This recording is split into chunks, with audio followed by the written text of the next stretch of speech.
$10,300, $20,550. Same year, same planet. Those are the starting prices of two brand new cars, and the gap between them is the most important number in the car business right now. The first one is a Chinese electric car called the Seagull. It went on sale in May of this year. It carries 6 airbags, it does around 190 miles on a charge, and the version above the base trim will drive itself through city traffic using a roof-mounted laser sensor. The second one is the cheapest new vehicle you can buy in the United States. A small Hyundai crossover. Gasoline, 121 horsepower, no laser anything.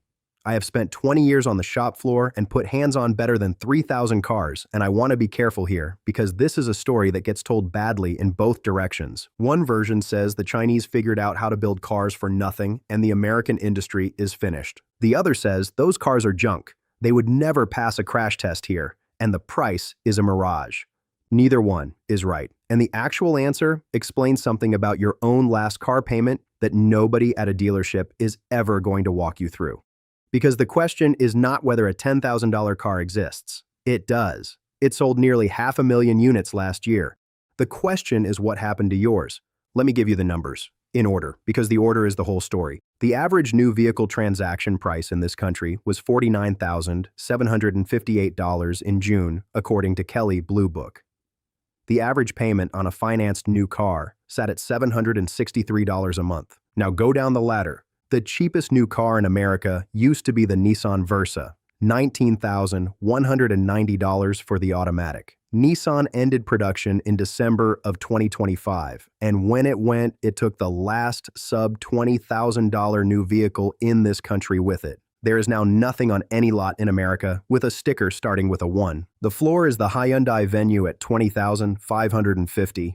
And on the other side of the Pacific, a company most Americans could not pick out of a lineup is selling a fully electric car with 6 airbags for half of that.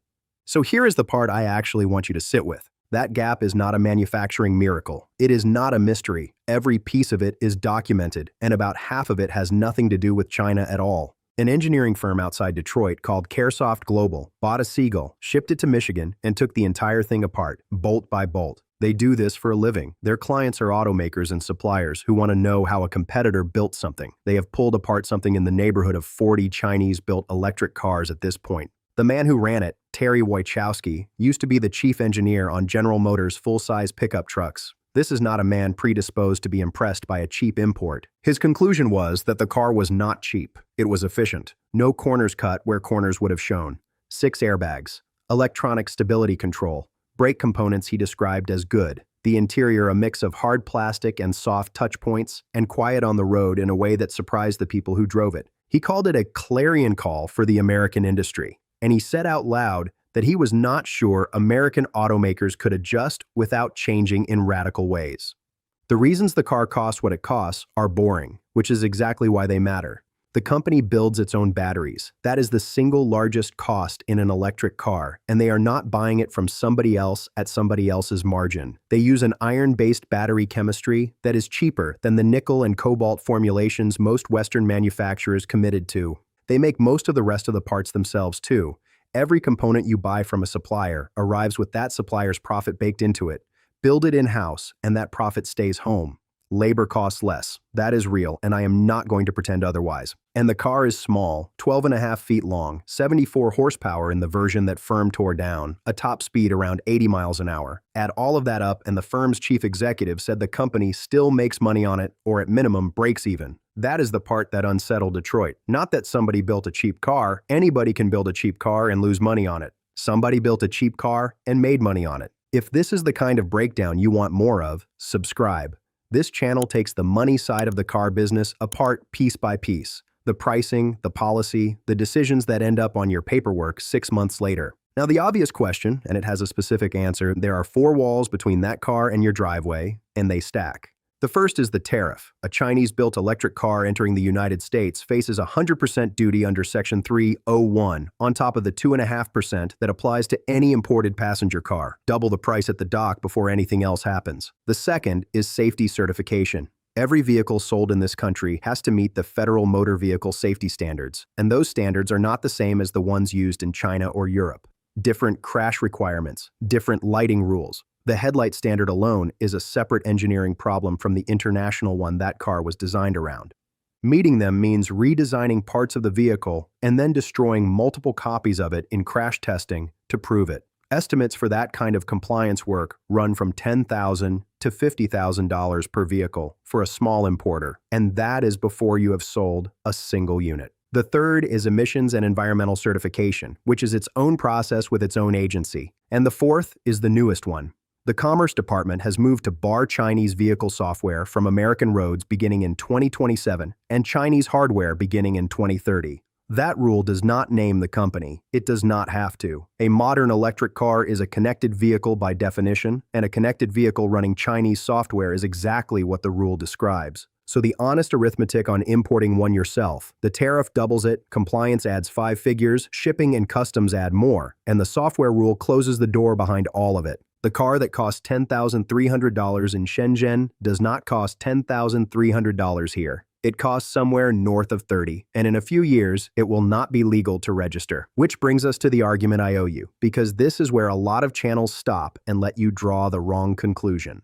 I have laid out a price gap and 4 government barriers, and if I left it there, you would walk away thinking the only reason your car costs $50,000 is that somebody in Washington decided it should. That is not true, and I am not going to sell it to you. Start with the car itself. 74 horsepower and an 80-mile-an-hour top speed is a city car.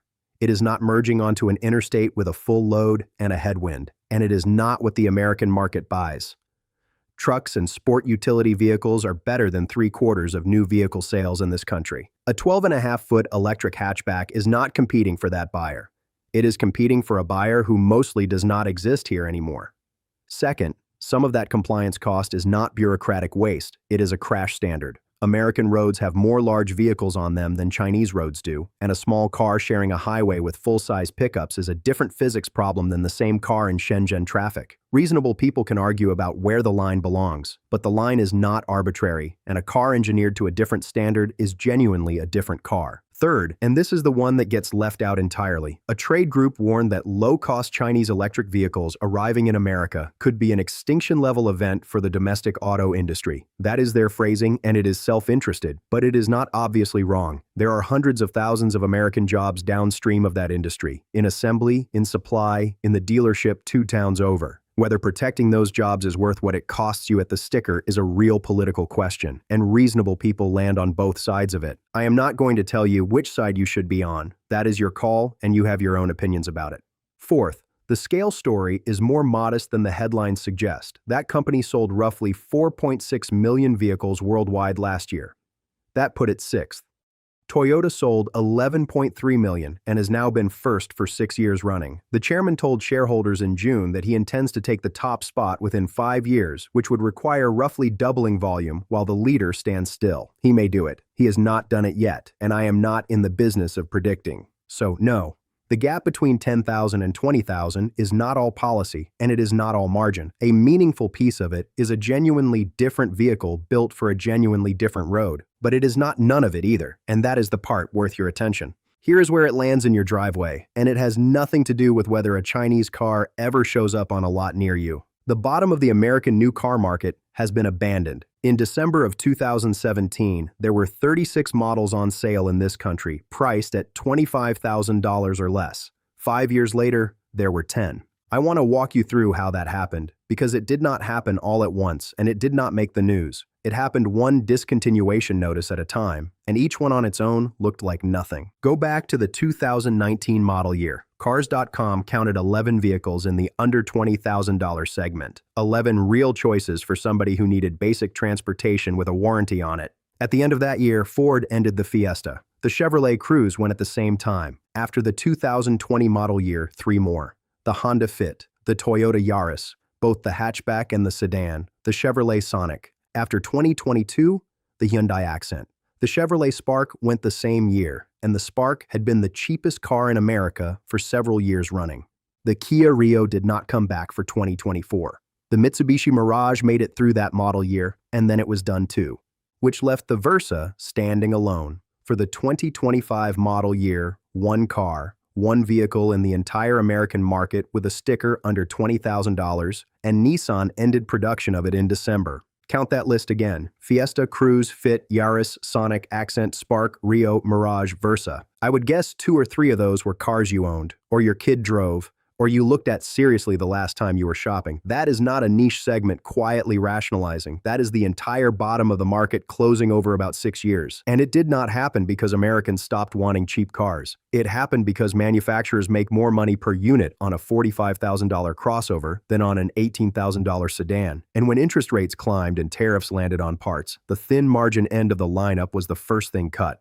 Here is what that looks like in the numbers, rather than the model names. Cars under $25,000 were almost 13% of new car sales at the end of 2017. By the end of 2022, they were under 4%. That is not shifting taste. That is a segment being withdrawn from sale. A retired postal carrier in Erie, Pennsylvania, told me last winter that he had gone shopping for a basic new sedan for the first time since 2011 and could not find one under $25,000 that was not a crossover. He had assumed the segment still existed. It had quietly closed while he was driving the same car for 14 years. He kept the old one, which was, as it happens, the correct answer, because that is the practical read here. When the floor of the new market moves from $19,000 to $20,500 and the average transaction sits near $50, the leverage is not in finding a cheaper new car. There isn't one. The leverage is in not buying one. A paid-off vehicle kept alive on honest maintenance runs $600 to $1,500 a year for most older Toyotas, Hondas, and full-size trucks. The average new car payment is $763 a month. That is the entire comparison, and it does not require a single opinion about trade policy to be true. And if you are buying, the one thing I would have you do costs nothing. Read the window sticker before you read the price. There is a line on it stating the vehicle's final assembly point, country and plant, and it tells you which side of the import duty that car sits on. Almost nobody standing on a lot has ever looked at it. The seagull is not your problem to solve. Whether it ever gets here is being decided in Washington and Shenzhen by people who will never ask your opinion. What is yours is the car in your driveway, and the fact that the affordable end of this market closed while most people were not watching. If you want to see exactly how much of a new vehicle's price is now tariff cost, and which brands are quietly passing more of it to you than others, watch the video on screen next. And subscribe, because this is the part of the car business that is never going to be explained to you at the dealership. I will see you in the next one.